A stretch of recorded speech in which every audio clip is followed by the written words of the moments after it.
It's your first look inside the notorious Epstein birthday book. This seems super creepy, like the creepiest poem of all time. A poem, apparently signed by Donald Trump, with a sketch of a woman's body, is getting a lot of attention today. But it's just one of the sleazy birthday messages in the 238-page leather-bound book put together by Epstein's longtime girlfriend, Ghislaine Maxwell. Her contribution? This topless photo.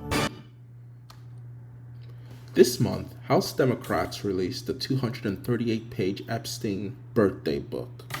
Epstein's close associate, Ghislaine Maxwell, compiled the book in 2003, filling it with letters, photos, and illustrations from Epstein's wealthy and powerful friends. Major news outlets described the book's content as a collection of flattering and celebratory letters, often highly sexualized.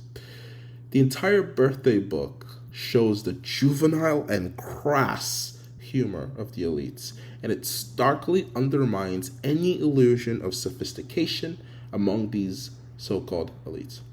So let's go over some of these images and discuss them. Here is one of the images in Epstein's birthday book. This was sent by Nathan Meyervold. I don't know how to pronounce that name. And we can see it's images of wild animals performing sex acts. This is not Nathan sending this to Epstein as some sort of intellectual curiosity. This feels as though this feels as something high school children would pass around and giggle about, because the concept of sex is something that's novel to them and something that they've never known. This is not the type of thing you would expect a grown old wealthy man to be sending. This is crass. This is quite juvenile. Another one is this from Lex Wexner, and we kind of see here, this, and correct me if I'm wrong, is supposed to be the image of boobs. And the fact that Lex Wexner included this very crass drawing in his letter, again, just goes to you can just imagine this being like a group of schoolboys, middle school boys, high school boys, drawing images of boobs, sharing it with each other and giggling. This is the type of relationship they have with each other. It's very juvenile, very crass. Again, what is a grown man doing with a hood over his head and like acting like he's some sort of gangster or some sort of like high profile criminal? It's odd. It's odd. These are the types of things you expect, again, children to do. You expect children to cosplay as this because they think it's cool and they want to show off to their friends. Not some billionaire rich boy who's over the age of 50. This is the most disgusting one.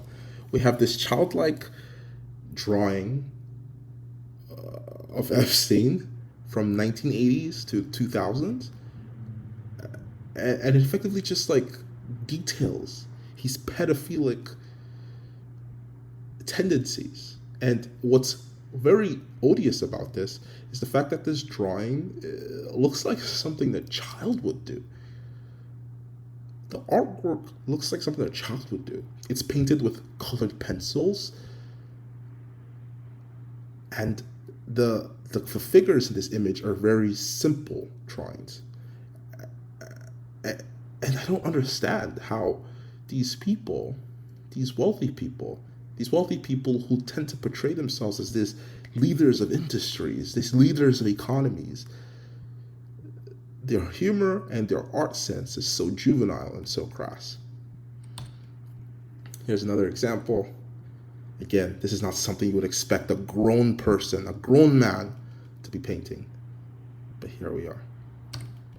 And of course, the infamous Donald Trump drawing.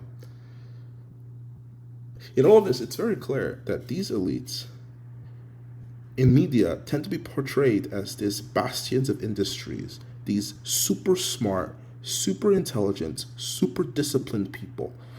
And the media portrays them this way such to justify their wealth, to justify their status in society. But when we take a look behind the curtain and peer into their daily actions and what they do and how they spend their time and their life, they're juvenile. And not only are they juvenile, they're perverse. They're disgusting.